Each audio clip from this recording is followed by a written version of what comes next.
The topic of a factory's demolition reportedly sparked a heated exchange at a Board of Supervisors meeting in Leakesville, Mississippi. According to the television station WKRG, the meeting discussed a complaint that the demolition of a structure dubbed the Old Factory Building threatened the safety of children who attend school about a quarter-mile walk from the facility. Retired environmental scientist Richard Ball reportedly raised concerns about dust from the demolition containing lead paint and blowing onto the school's campus during asbestos removal.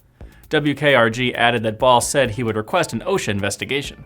Pickering firm project manager Marty Cooke, a contractor hired to oversee the demolition, claims the firm sends daily samples to an independent lab to prevent hazardous emissions from asbestos removal. However, Cooke reportedly added that the firm does not test for lead levels since operations at the site allegedly do not release lead paint particles. WKRG documented Ball recommending that the demolition be stopped and saying, quote, "If you don't care about the kids, keep doing it."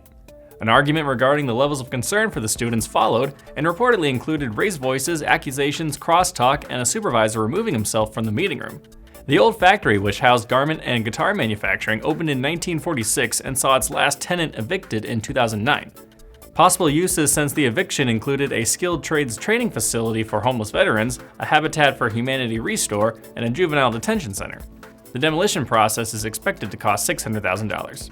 I'm Nolan Beilstein, and this is IEN Now.